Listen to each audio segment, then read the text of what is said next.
Bom, nós queremos te ouvir sobre a China. Tudo o que nós tínhamos que saber e que tu vai nos contar sobre a China. Assim, eu compartilhei uma matéria sobre a China que você colocou na manhã, e o Vieira acho que compartilhou também. Eu não sei se todos leram, mas, de qualquer maneira, está uma situação assim, peculiar, né? Não para a China, mas para o Brasil, que agora está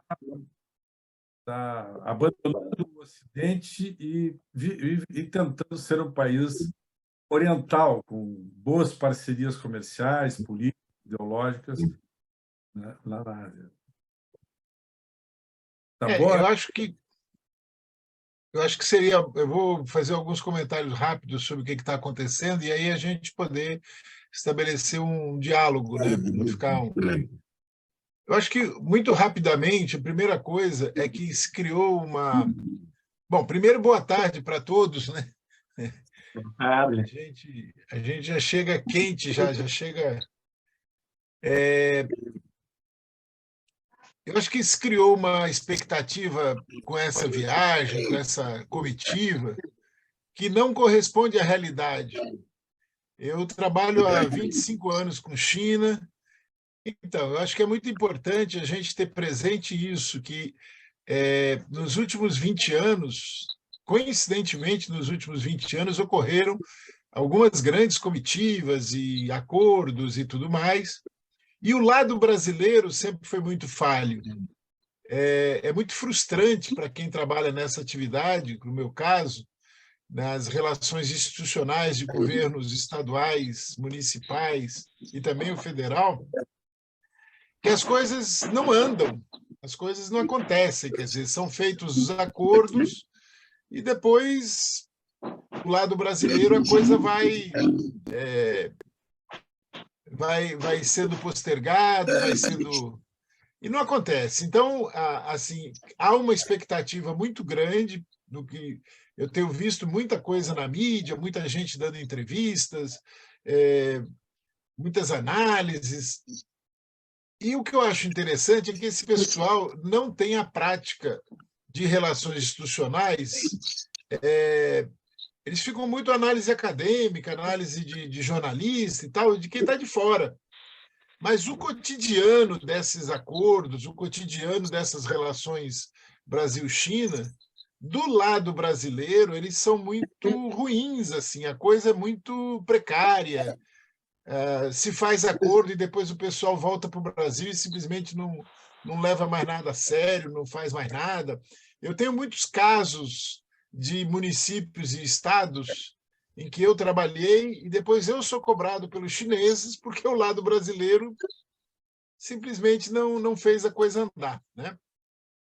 Inclusive aí no Rio Grande do Sul, porque a província de Hubei, ela é irmã do Rio Grande do Sul há mais de 20 anos, e quem fez isso na época foi meu pai, que foi lá, fez os acordos, já fez as articulações e tal, para depois ser feito o acordo formal. E eu tive lá muitos anos depois e os caras me cobraram, poxa, vocês fizeram aqui e não aconteceu mais nada. Isso é com Santa Omar, Catarina, é com Paraná. Então, essa viagem, com toda essa onda que surgiu aí a partir dessa viagem, a gente vai ter que ficar muito atento para ver como é que isso vai acontecer na prática. Todos esses acordos, conversas e tal, como é que isso vai se dar na prática, inclusive do ponto de vista empresarial. Porque, do ponto de vista empresarial, a quantidade de empresários que foi uma coisa muito absurda, assim, mais de 200. Então, o que vai resultar desse monte de gente que foi para lá, conversou e tal, e aí? Né? Porque nós temos hoje uma relação de comércio de 150 bilhões de dólares, que pode ir a 300, mas para isso acontecer, nós temos que ser muito mais vendedores do que nós somos. A nossa relação com a China é uma relação muito compradora, isso desde sempre, né? Essa é a primeira coisa. A segunda coisa que eu acho que é importante é essa questão da mudança da moeda. Quer dizer, a China agora está partindo para uma ofensiva de utilização da moeda nacional chinesa, que é o renminbi, com as moedas dos países com as quais a China tem relações comerciais. Considerando que a China é o maior parceiro comercial de mais de 100 países, ela tem um poder de fogo de dispensar o dólar das transações comerciais, que é uma coisa incrível. Eu não sei até por que eles não fizeram isso antes. Agora, vocês imaginem o caos que vai ser, do ponto de vista, principalmente, da lógica dos Estados Unidos, né? Porque o dólar, como moeda mundial, está aí desde 44.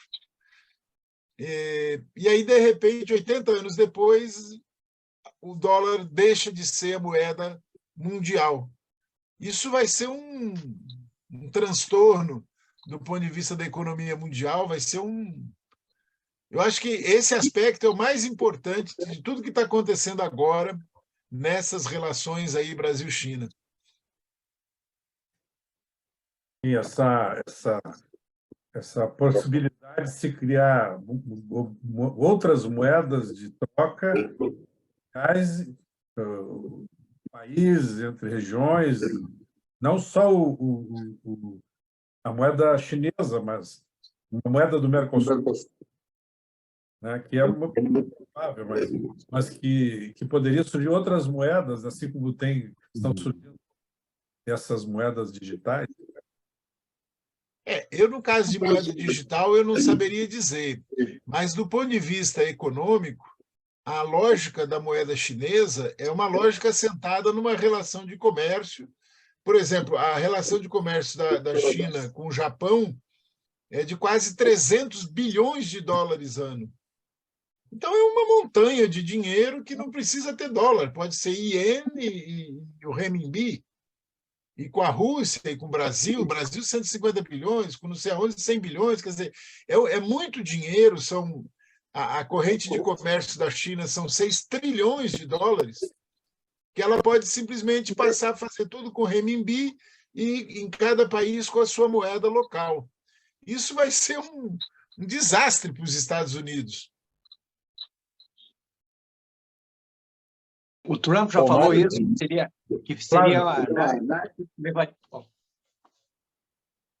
Oi, não deu para ouvir a tua pergunta. Não, duas coisas, né? Uma, o Trump já falou que isso aí é inevitável, que vai fazer os Estados Unidos virar uma potência de segunda categoria, o que não chega a tanto, claro. Mas eu vejo também, eu tenho experiência na África, não de comércio, mas eu vejo o que acontece.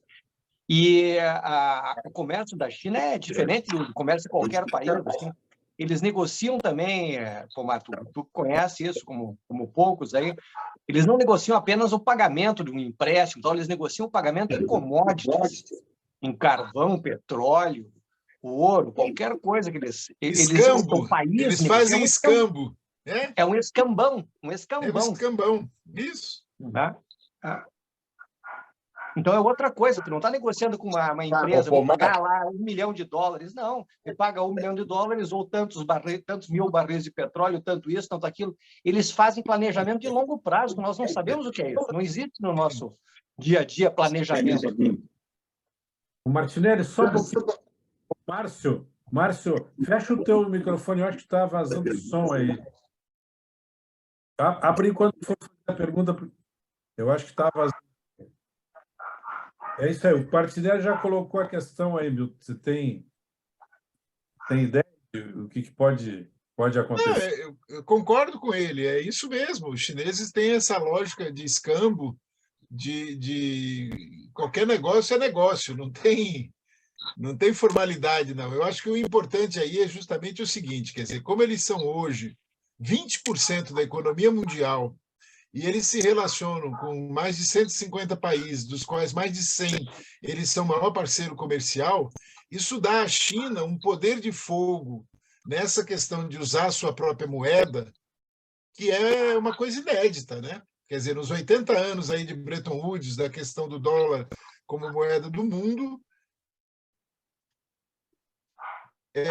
a China podia ter feito isso antes, eu não sei por que ela está fazendo isso agora, mas agora ela está numa condição extremamente favorável para escantear o dólar.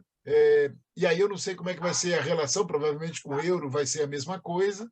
Então, ela cria, na verdade, uma triangulação no mundo de 3 grandes moedas, né? Do ponto de vista de relações de comércio, de sistema financeiro e tudo mais. Quer dizer, nós vamos continuar tendo o dólar, mas com uma queda considerável, o euro e aí o renminbi, né? Milton, eu não sei se tem capacidade aqui nesse grupo de avaliar, analisar isso, mas detém o maior volume de títulos da dívida americana. Eu não sei quanto é, mas é 2 trilhões de dólares. Não, são 7 trilhões. 7 trilhões. Como é que isso pega na questão do dólar? Tem interesse? Então, veja bem, o primeiro maior devedor, aliás, desculpa, o primeiro maior credor é justamente a China, né? Aí colocando China, Taiwan e Hong Kong. Aí vem Arábia Saudita, Japão. Eu não me lembro mais agora de cabeça, mas eu de vez em quando eu apresento isso em curso. Eu sei que são 7 trilhões, a China tinha sozinha 1,5 trilhão, mais ou menos, né? Mas, assim, eles sendo grandes compradores de título da dívida americana, qual o interesse que eles teriam em acelerar esse enfraquecimento do dólar? Então, eu não sei se o interesse é enfraquecer o dólar. Veja, o interesse, no caso, em primeiro lugar, é a China independer mais, porque na medida em que ela fica atrelada ao dólar e os Estados Unidos vai para o buraco, ela vai junto. E na medida em que ela tem títulos do Tesouro norte-americano e o Tesouro norte-americano, a situação piora, ela vai morrer abraçada, como se diz, né? Então, essa é uma questão importante, porque os Estados Unidos estão entrando em recessão novamente, ou estão num risco muito grande de entrar em recessão novamente. E se isso acontece, a economia chinesa também vai para o buraco junto, que é o que ocorreu lá em 2008, quase ocorreu, né? Ela escapou por pouco. Mas essa eu acho que é uma questão assim bastante importante. A gente está vivendo um momento na economia mundial extremamente delicado. Acho que nem todo mundo está se dando conta do risco que nós temos de ter uma outra crise daquelas proporções lá de 2008, né? O Flávio? O Elmar quer fazer uma pergunta, Polidoro. É que o Flávio levantou, eu não tinha visto o Elmar. O Elmar também. O Elmar faz. Fala primeiro, Flávio. Eu ou o Elmar agora? Tu fala. O Elmar espera.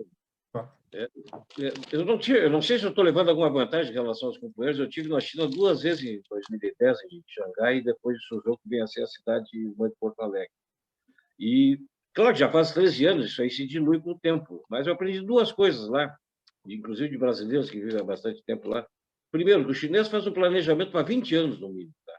Isso é uma vantagem competitiva, tá? E talvez seja esse o estranhamento deles na relação com o Brasil do Piriquim. E outra coisa que chega a ser cruel, que é a questão de que não tem controle social, não tem MP para travar os investimentos que fazem e as obras de infraestrutura, que tiver que remover uma população inteira, remove e vai se queixar por bispo. Tá? Eu te perguntei isso mesmo, e já emendo outra questão, tá? De que maneira a Dilma pode ajudar o Brasil nessa relação lá ao assumir esse banco do BRICS? Bom, primeiro, essa questão de construir infraestrutura sem nenhuma amarra, isso é parcialmente verdadeiro. Eu presenciei lá protestos muito fortes em cidades por causa de questões ambientais, de construção onde não podia e não sei o quê. Quer dizer, existem um ativismo muito forte na China em relação a essas questões, principalmente ambientais, né? É evidente que aí tem um discurso, uma ideologia, no sentido de, por exemplo, uma estrada, uma ferrovia, uma coisa que tenha que ser feita, todo um debate com um outro discurso, um outro viés do ponto de vista ideológico, né? Da importância para o país, para a nação chinesa, aquela coisa toda.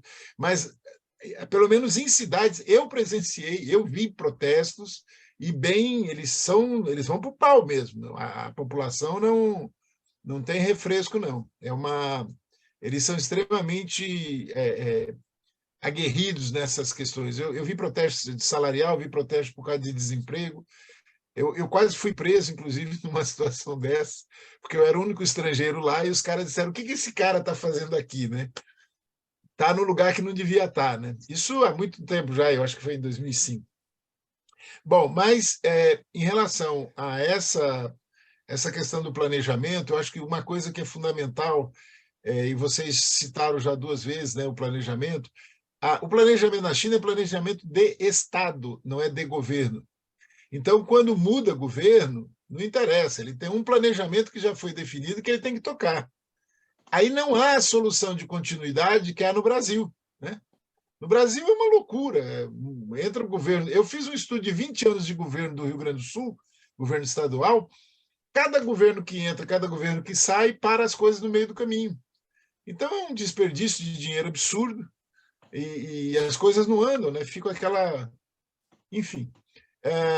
Desculpa, você comentou a segunda coisa na pergunta. O papel da Dilma, que possa Tá, a Dilma. Pois assumir o Banco do BRICS, né? E está havendo uma euforia com isso que não corresponde à realidade. Veja, a Dilma entrou numa cova de leões. O novo Banco do Desenvolvimento, que eles chamam de Banco do BRICS, é uma briga assim de foice no escuro para ver para onde vai recurso. Aquele vice-diretor antes dela, que foi o Paulo Nogueira, aquele economista, se eu não me engano, ele escreveu inclusive um livro em que ele conta a brigaçada que é ali dentro, né? Eu acho que o estilão de sargentão da Dilma talvez ajude. Ela provavelmente vai ter que brigar muito lá dentro, mas não é fácil, porque é aquela coisa, né? Casa onde falta o pão, todos gritam e ninguém tem razão, né? Provavelmente ela vai ter que usar o estilo dela, mas deixa que eu chuto, e vai ser complicado, mas a questão central é o seguinte: tem mais países se associando ao novo Banco de Desenvolvimento, não apenas os do BRICS, então as demandas também vão ser muito maiores, ainda que cada país que entre aporte recursos, mas sempre a demanda vai ser maior do que o investimento realizado, né? Então, eu não tenho grandes expectativas de que a Dilma consiga trazer recursos do NDB para cá. Lembrando que a China tem o banco dela, que ela criou, que é o Banco Asiático de Investimento em Infraestrutura, o AIIB, que, por sinal, tem um diretor brasileiro, que eu não lembro agora o nome, mas tem um diretor brasileiro nesse banco, que tem muito mais recursos do que o NDB, do que o Banco do BRICS, né? Só que ele investe muito em Ásia, e ele é a base, do ponto de vista financeiro, a grande base dos investimentos na Rota da Seda aí do século XXI, no BRI, né? Podia falar um pouquinho mais do PRI? Como é que se estrutura o PRI? Mas o Elmar não está inscrito, homem? Só para dizer o que é o PRI, só para o explicar BRI? um pouquinho. BRI esse que ficou convencionado chamar de Rota da Seda do século XXI, eles chamam de cinturão, iniciativa, cinturão e rota, que é um mega projeto de infraestrutura, de conectividade mundial, tanto por linha férrea como por marítimo, por navegação marítima, que liga o leste da Ásia, quer dizer, Coreia, Japão, China, a toda a Europa, a Ásia Central. Do ponto de vista do comércio mundial, é uma coisa fantástica, né? E aí eles estão fazendo os acordos para conexão com os países africanos, países do Oriente Médio, e também aqui da América do Sul, do ponto de vista do lado do Pacífico, né? Chile, Peru, Equador, Colômbia, está todo mundo... E o Brasil está fora disso. E aí, nessa ida da comitiva do Brasil à China, houve a expectativa de que o Brasil assinaria lá o acordo para participar dessa iniciativa, que o Brasil é um dos poucos países do mundo que ainda não participa. É o Brasil, o Paraguai, mais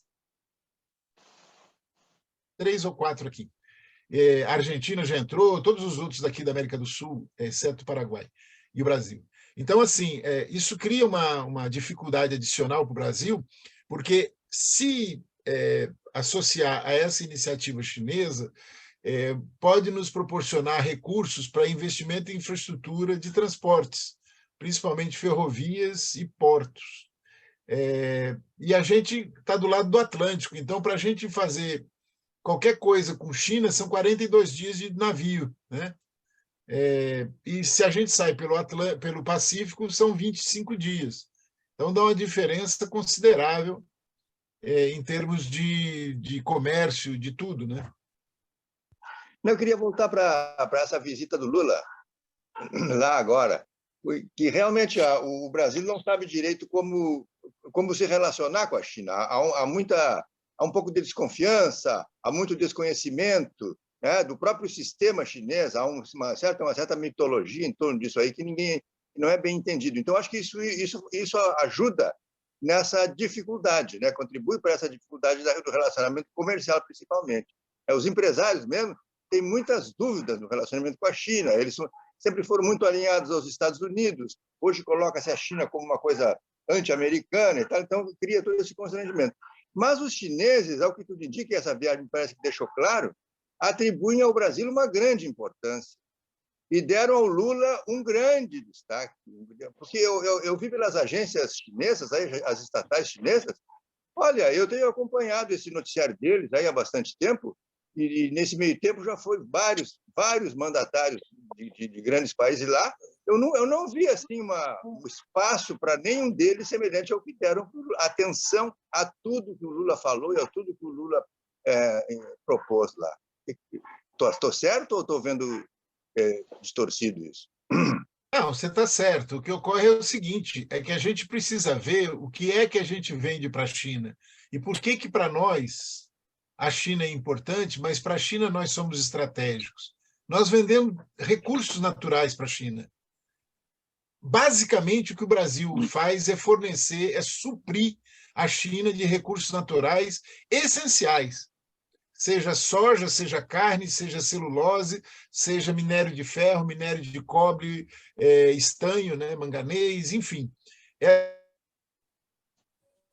Ela tem uma quantidade de recursos naturais que ela extrai do Brasil que não tem nenhum outro país no mundo que consiga fornecer tudo isso para a China, né?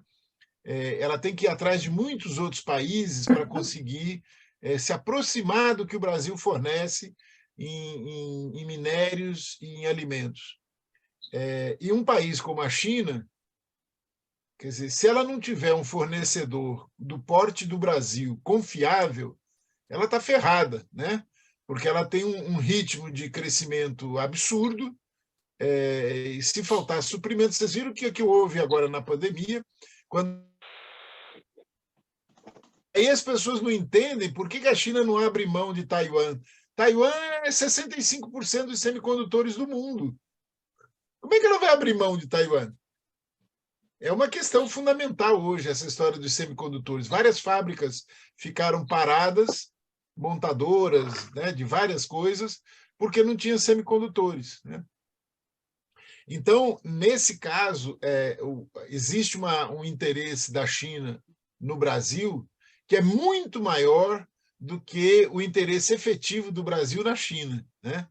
Quer dizer, nós temos alguns segmentos no Brasil que têm um faturamento fantástico, né? O agro e o setor mineral, principalmente, e também os importadores, porque se vocês verem o que se importa da China, no comércio, as indústrias que deixaram de produzir no Brasil e passaram a produzir na China e importam esses produtos que antes elas produziam aqui no Brasil, né?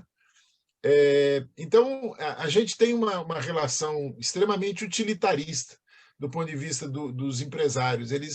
O pessoal que está ganhando dinheiro com a China está pouco se lixando com questões se é mais para lá ou mais para cá.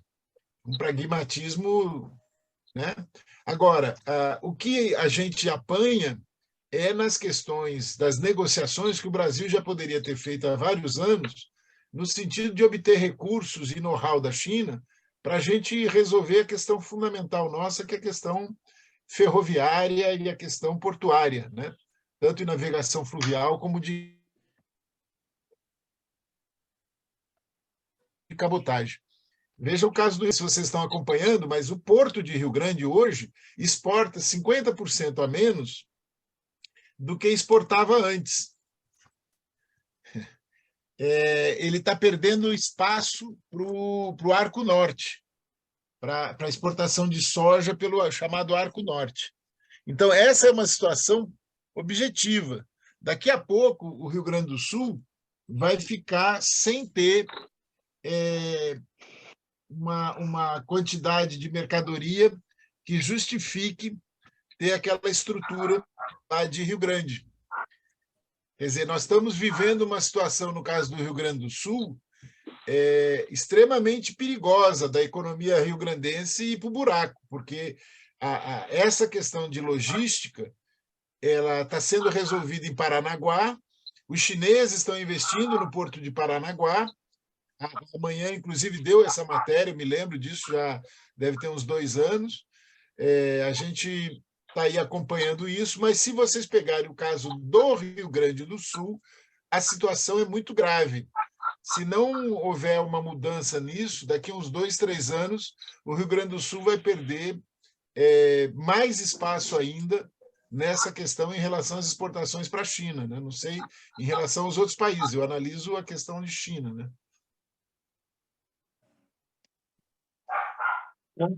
Que pauta, hein? Não, o Rio Grande do Sul também aquele projeto lá, um projeto do Porto, né?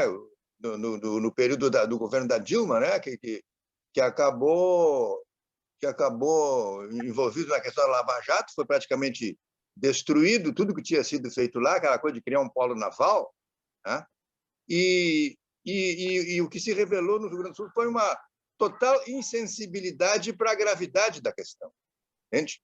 O Rio Grande do Sul parece que não enxerga o seu porto, né? O que se criou ali era uma oportunidade única de desenvolver uma região historicamente deprimida, né? De dar ao Porto de Rio Grande uma dimensão internacional excepcional, principalmente em função dessa proximidade com as rotas da Ásia, e aquilo lá, que era aquele projeto andando, já com não sei quantos bilhões, 15, 20 bilhões investidos, e foi cortado, as empresas foram à falência, e no Rio Grande do Sul não houve uma palavra de defesa desse projeto, que revela uma total insensibilidade em relação ao problema.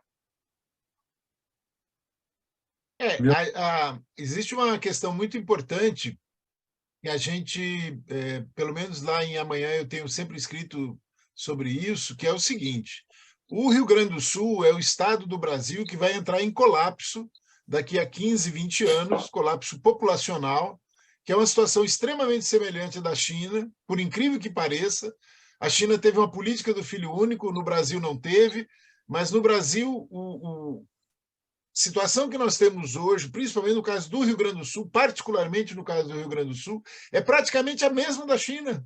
Não teve a política do filho único no Rio Grande do Sul, mas o Rio Grande do Sul teve uma queda abrupta de nascimentos, teve migração, que também ajudou a esvaziar principalmente os interiores, e aí na hora que a gente pega e analisa como é que isso impacta a economia, eu vou ao Rio Grande do Sul há 40 anos, rodo o estado todo há 40 anos, fiz a minha dissertação de mestrado sobre o interior do Rio Grande do Sul, eu vou a Rio Grande há uns 30 anos, o Rio Grande é uma cidade que parou no tempo, a cidade parou, e aí você vê a questão ferroviária e a questão de aeroportos regionais e a questão de fluvial e do aeroporto do porto marítimo, analisando do ponto de vista da condição do Rio Grande do Sul de exportação, daqui a pouco o pessoal vai começar a levar soja do Rio Grande do Sul para exportar por Itajaí ou por Paranaguá por causa do preço dos pedágios.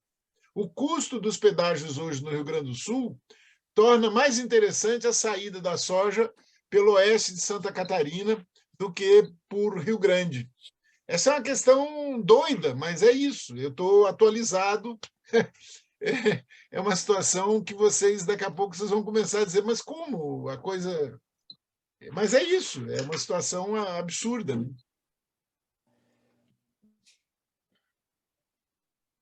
O Pomar, a questão vamos voltar para a questão da China. Essa questão do Rio Grande do Sul é de uma gravidade total, mas eu acho que isso é tema para uma live exclusiva, o Vieirinha, hein? Essa coisa do Rio Grande do Sul, uma live exclusiva, né? Eu acho que agora a gente tinha que aprofundar a questão da China. Vamos lá. Eu falei antes que um dos problemas que a gente tem com a China é uma dificuldade de entendimento da realidade chinesa, né?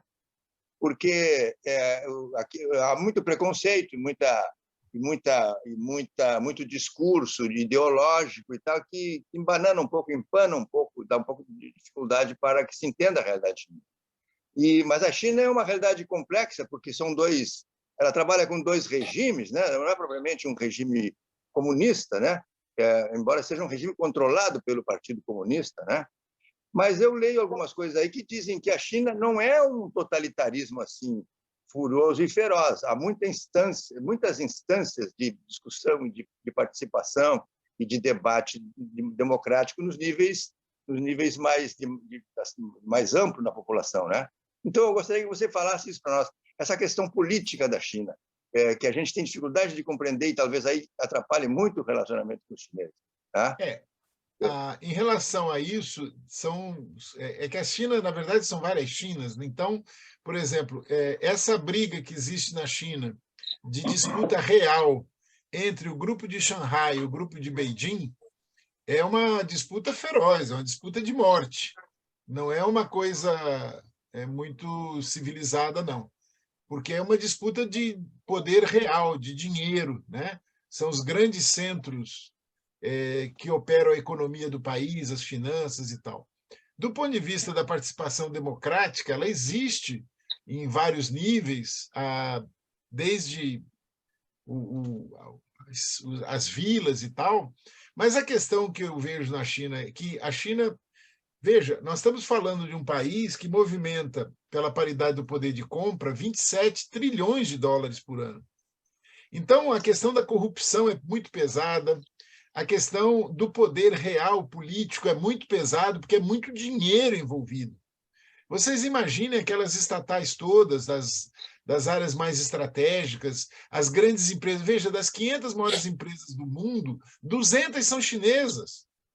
E se vocês pegarem, eu fiz um estudo de 2012 a 2022, a evolução que houve dessas 500 maiores empresas do mundo e as 200 maiores chinesas dentro dessas 500. Todas as chinesas avançaram posições. Algumas avançaram 100 posições. Então, é uma coisa assim alucinada, porque quando a gente analisa do ponto de vista do capitalismo no mundo, as grandes empresas capitalistas estão sendo ultrapassadas pelas grandes empresas capitalistas chinesas que faz o chamado socialismo à moda chinesa, né? Então, é um negócio meio difícil, realmente, de entender nos parâmetros normais, né? Nos parâmetros que normalmente se analisa. Em relação a essa questão que o Omar coloca do preconceito no Brasil, ele é real, hoje é menos, talvez, do que era quando eu comecei nessa história, porque lá atrás eu passei situações terríveis de dar palestra e o pessoal vir para cima falando um monte de besteira e tal. E uma das coisas mais chocantes que a gente tem hoje na China é o padrão de vida da população, que ele é muito maior do que o do Brasil. A renda per capita na China hoje está em quase 19 mil dólares, vai a 20 mil agora em 2027, e a do Brasil 11 mil. Né? Então, nós temos na China, com 1 bilhão e 400 milhões de habitantes, uma renda per capita que é praticamente o dobro da brasileira. E é 3 vezes maior do que o da Índia, que tem uma população já maior do que o da China. Né? Então, é muito dinheiro. A população conseguiu melhorar o padrão de vida de uma maneira realmente muito impressionante. E isso cria uma concorrência, uma disputa feroz, porque ainda existe muita diferença social, né?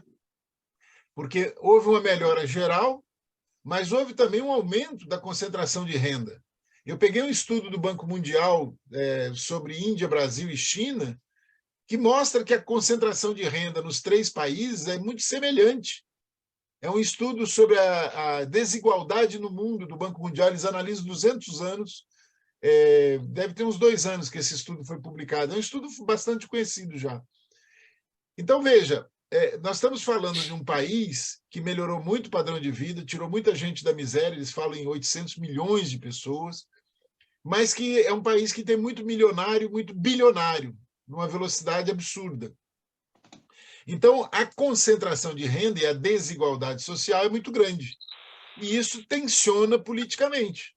Vocês imaginem área rural e área urbana, a faixa de litoral e a faixa do interior do país, a disputa de dinheiro, eu nunca vi na minha vida, olha, eu conheço alguns países, mais ou menos, e China melhor porque morei lá e tudo mais.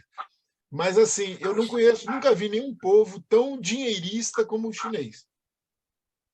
É uma característica assim, muito impressionante. Eles são muito dinheiristas. Muito dinheiristas. É uma coisa assim, chega a ser chocante, né? E essa questão aqui do Brasil em relação aos chineses, tem 2 coisas que a gente tem que lembrar. Primeiro, quem veio para o Brasil lá 200 anos atrás era o povo muito pobre, né? O pessoal que migrou para o Brasil era um pessoal, os chineses que vieram para cá era um pessoal muito pobre. Ali no Vale do Paraíba foi feito um negócio de irrigação com o chinês na época do Adhemar de Barros e tal. Era um pessoal extremamente pobre, muito ignorante, que não conseguiram desenvolver nem nada. E no Brasil a gente tem que lembrar que quem estava nas grandes cidades era tintureiro, pasteleiro, né? Quer dizer, essa visão do chinês atrasado, ignorante e tal, ela se somou depois, na época da ditadura militar, com o anticomunismo violento. Tanto é que, quando o Geisel estabeleceu as relações diplomáticas com a China, em 74, houve quase um golpe dentro do golpe para impedir isso. O pessoal da extrema-direita militar, eles foram para cima do Geisel. Tanto é que 2 anos depois houve aquela tentativa de golpe lá do Silvio Frota, né, em outubro de 77. Eles tentaram. Por quê? Por causa da história da China. Então, essa coisa da China é muito forte no Brasil até hoje. No meio empresarial, então, nem se fale. Elmar, só um pouquinho. Elmar, o cachorro é teu, Elmar? Vou tirar é do vizinho. Da vizinha. Então, quando tu não estiver falando, desliga o microfone. Eu vou desligar o microfone aqui. É o cachorrinho da vizinha. O que eu vou fazer? Vou desligar aqui, desculpa. É só eu conseguir aqui. Um chinês Pior fui eu, que uma vez eu estava dando um curso e tinha um cara cortando uma árvore aqui do lado da minha janela com uma motosserra. E agora eu não consigo voltar para o negócio. Não, mas eu queria acrescentar nessa lista que o Bomar falou, a ida do Jango à China em 61, quando ele voltou, não deixaram ele tomar posse. Né? Mas não é porque ele foi à China. História. Mas isso não é porque ele foi à China. Também porque ele foi à China. Também porque... É verdade.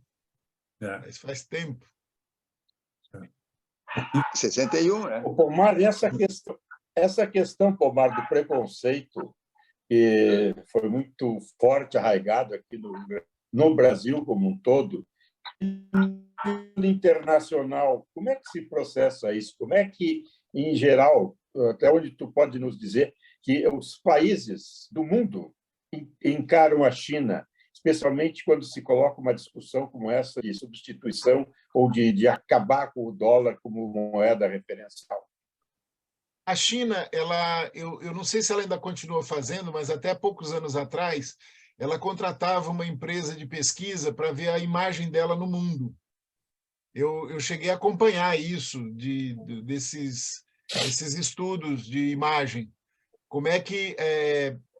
eu não me lembro se era aquele Ipsos, era um instituto desses internacionais de pesquisa, de opinião, em que eles faziam essa questão da imagem, qual era a imagem da China no mundo. Mas se a gente lembrar a China nos Estados Unidos, por exemplo, quem foi para lá? Foram os coolies. Foram o pessoal mais pobre que tinha, foram substituir os escravos negros, eram os escravos amarelos substituindo os escravos negros, lá em 1870, por aí. Quem construiu as ferrovias naquela época da abertura lá para o oeste americano foram os chineses. Eu já estudei isso, inclusive já publiquei artigos sobre isso no blog lá de amanhã. Como é que os coolies eram tratados na época nos Estados Unidos? O preconceito era uma coisa violentíssima, e isso, o fato deles serem diferentes contribui, né? Essa questão do racismo, eu acho até graça quando o pessoal coloca o racismo como se fosse só uma coisa em relação a negros. O racismo em relação aos amarelos é muito forte, sempre foi, né? Não apenas em relação aos chineses, em relação a japoneses, a coreanos. E aí tem a questão da pobreza, quer dizer, como quem ia eram os pobres, aí o racismo era mais forte ainda, né? Mas eu acho que é importante a gente ter presente o seguinte, que aqui no Brasil, nós temos hoje vários institutos Confúcio que estão promovendo a questão da língua, também um pouco a cultura e tal, mas principalmente o ensino do mandarim. E isso vai, daqui a alguns anos, fazer uma diferença grande, porque tem muitos estudantes brasileiros indo para a China com bolsa de mestrado. Eu mesmo já consegui para alguns estudantes isso. Eu consegui agora um convênio com uma universidade chinesa, lá com a Universidade Federal de Santa Catarina. Eles ofereceram 3 bolsas para começar. A gente ainda nem está iniciando a coisa, eles já ofereceram 3 bolsas. É uma universidade de negócios lá na China, tipo uma FGV, né? E tem muito. Do Rio Grande do Sul, lá em Wuhan, tinha 40.